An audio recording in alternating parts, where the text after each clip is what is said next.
Le vendredi, c'est la leçon de trading, le dernier quart d'heure de Smart Bourse avec notre partenaire Bourse Direct et Romain Dobré qui est à mes côtés en plateau. Bonsoir Romain, bienvenue, merci d'être là. Bonjour Grégoire. La leçon du jour, c'est la leçon sur la volatilité. On en parle en permanence, la volatilité des marchés. Il y a des indices qui mesurent évidemment la volatilité de marché. Déjà, il faut peut-être redéfinir ce qu'est la volatilité, nous expliquer effectivement aussi comment ça fonctionne, comment on calcule ces indices de volatilité et comment on s'en sert quand on est investisseur. Oui, bien sûr, ça sert à plein de choses. Alors, intuitivement, on comprend ce que c'est que la volatilité. C'est quelque chose de beaucoup plus précis que ce qu'on croit. Alors, la définition académique, c'est la mesure de l'amplitude de variation des prix d'un actif. Donc, ça, c'est plutôt compréhensible.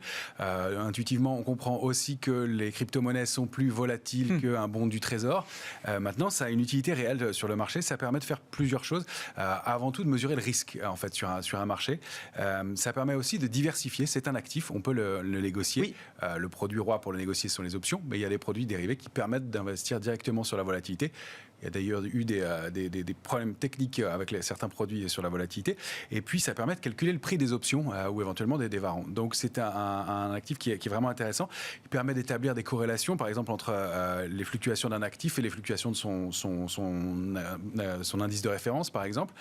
Et puis, il est aussi utilisé dans le money management. Ça va être intéressant de pouvoir utiliser des tailles de stop plus ou moins larges et des tailles de position pour son portefeuille plus ou moins importantes selon qu'on est sur un actif ou une valeur qui est plus ou moins volatile. Ouais, il faut peut-être distinguer deux types de volatilité. Il y a la volatilité historique et puis ce qu'on appelle la volatilité implicite. Exactement.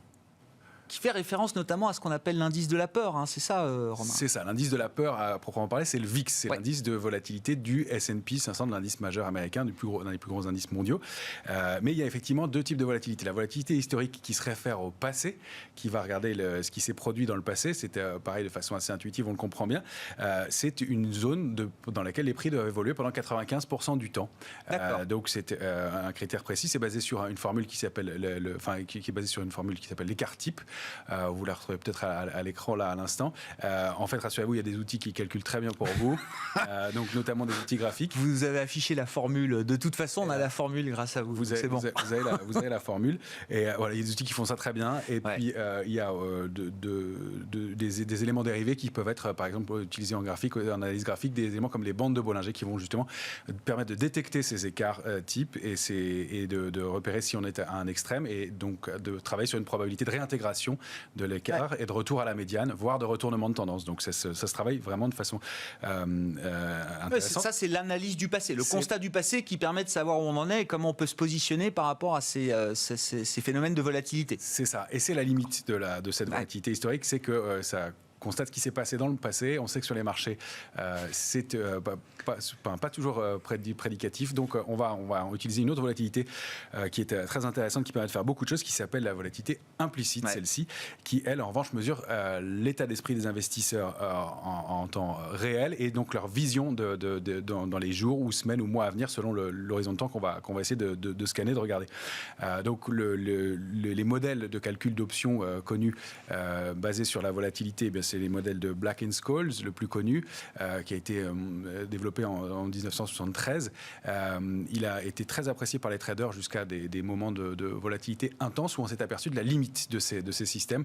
C'est qu'en fonctionnement de marché normaux, si on peut dire, quand la volatilité reste assez normée, eh bien, on peut l'utiliser quand les marchés deviennent trop brutaux, dans les cas de crack notamment. Je crois qu'il s'était fait un peu huer par les traders sur volatilité qui avaient justement sur option qui avait justement trouvé les limites de ces systèmes-là. Alors, c'est ça qu'il faut avoir en tête, c'est que ce sont des repères, ce ne sont pas des choses précises. Et puis, la limite aussi, c'est que pour utiliser ces formules, on intègre le prix pour utiliser ces formules, calculer les prix des options, on intègre la volatilité. Mais on va déduire la volatilité du prix des options. Donc, c'est un peu D'accord, serpent qui se mord la queue. C'est ça. Et donc, il y a cette limite-là. Alors, il y a l'autre modèle qui est basé sur un système binomial qui s'appelle Cox-Ross, développé par Cox-Ross et Bunstein un peu plus tard, en 1979. Lui, censé être plus précis, mais on lui reproche aussi d'être plus lent. Donc voilà comment on peut utiliser ce système d'options. La volatilité implicite, donc, est la mesure du stress, c'est la mesure de l'état d'esprit des investisseurs. C'est ça qui est vraiment intéressant à utiliser. C'est pour ça qu'on parle de l'indice de la peur, hein, c'est ça. C'est pour ça le qu'on parle Fear Index, disent les anglo-saxons. Il va notamment faire ressortir l'état d'esprit de stress. On en parle assez souvent, le ratio put-call, donc le prix auquel se payent les options, et la distinction entre la volatilité sur les options de vente, donc les puts, et la volatilité sur les options d'achat est aussi un indicateur de l'état d'esprit des investisseurs. C'est intéressant de noter que, par exemple, à Paris, on a touché sur l'indice CAC 40, qui est le VCAC, qui a plusieurs indices de volatilité. Sur le S&P, c'est le VIX. À Paris, c'est le VCAC. Sur le CAC 40, il y a le VDAX, Eurostoxx. Il y en a plusieurs, et bien sûr. Et donc, de constater que cette semaine, on avait touché un point bas qu'on n'avait pas vu depuis quasiment un an sur la volatilité. Alors, elle évolue globalement, cette volatilité, entre 10 et 30, on va dire. Oui, j'allais dire, voilà, c'est quoi une volatilité normale? C'est quoi les extrêmes qu'on a pu voir de part et d'autre par le passé? Alors, donc 10-30, vous dites, on est dedans aujourd'hui. 10-30, 10 c'est normal, 30 c'est un marché stressé. D'accord, ok. Et certaines annonces comme le Brexit ont fait monter l'indice de volatilité en une journée à 45. En revanche, le record de volatilité mesuré, c'était en 2008, au moment de la crise des subprimes. Ouais. C'était sur le S&P, sur le VIX, et c'était 80,86. La chute de Lehman. Voilà, la chute de Lehman. Ouais. Elle est mesurée en pourcentage, cette volatilité. Donc, chute de Lehman, et là, voilà, on a atteint des extrêmes. Ce qu'il faut comprendre, c'est que ça, c'est dans la mesure d'un calcul normal. Quand on travaille dans des marchés ultra stressés, on va, quand on achète de la volatilité, on va se positionner face à un vendeur de volatilité. Donc il y a un moment où la loi de l'offre et la demande joue, et ces critères-là sont un peu débordés, et c'est vraiment la loi de l'offre et de la demande qui joue. Il y a un niveau de stress qui déborde de ces niveaux de volatilité. Alors, on peut l'analyser graphiquement aussi, ça c'est intéressant. On peut analyser des compressions de volatilité, on peut analyser des ruptures de range sur la volatilité. Donc, compression de la volatilité qui laisse à penser que le marché va être nerveux et probablement baisser. Des ruptures de range qui vont indiquer peut-être qu'on diminue. Et là, c'est ce qui s'est passé. On est passé sous 18 à Paris, ce qu'on n'avait pas fait depuis longtemps. Et on constate qu'au cours de la baisse du jour, eh bien, la volatilité n'a pas énormément monté. Alors là, je vous propose un exemple de lecture de la volatilité sur l'indice CAC 40, qui est un calcul simple de la volatilité. En fait, on prend une option qui est proche du cours actuel de l'indice CAC 40. J'ai pris 5500 points cet après-midi, avec une volatilité qui est à donc 18,66 sur les calls, 18,91 sur les puts.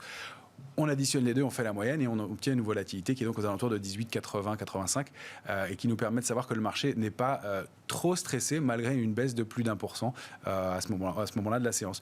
Donc les investisseurs ne se précipitent pas pour acheter des options de vente et la volatilité est relativement sereine. Elle reste à 18, ce qui est quand même assez important. C'est avant tout un indicateur, un baromètre, un outil effectivement d'analyse de marché. Vous l'avez dit, on a des produits qui permettent de traiter aussi cette volatilité. Enfin, comment on peut l'utiliser quand on est investisseur? Traiter la vol, ça peut être quand même un peu sportif. C'est compliqué, c'est sportif. Par définition, c'est un actif qui bouge en pourcentage de façon importante, qui lui-même est très volatile. On mesure la volatilité de la volatilité. On mesure la volatilité de la volatilité. Ça peut dériver à l'infini, quoi. On peut aller très loin. Il y a toute une composition. Alors, un des éléments les plus connus, les plus traditionnels, c'est de repérer sur un indice la plage de fluctuation dans laquelle on va évoluer. Donc là, de la même façon, je vous propose cette lecture sur l'indice VIX, donc l'indice de la peur, donc sur l'indice Standard & Poor's. Donc comment on utilise la volatilité implicite à 30 jours, c'est ça, sur le VIX? Exactement. On la mesure sur le VIX, en tout cas à 30 jours. On peut le faire sur des périodes de temps plus ou moins longues, mais 30 jours, c'est un critère intéressant. C'est basé sur un nombre d'options très large sur le VIX, donc c'est représentatif. On sait que là, la volatilité, elle était à hier soir, j'ai pris des chiffres à hier soir, elle était à 23 sur le VIX. On convertit ce chiffre en pourcentage, donc 23%. On va le rapporter, puisque c'est un chiffre annuel, à un mois, à 30 jours. Donc on va diviser ce 23 par la racine carrée de 12. Je m'arrête là pour les maths, on n'ira pas plus loin, ce n'est pas des maths trop complexes.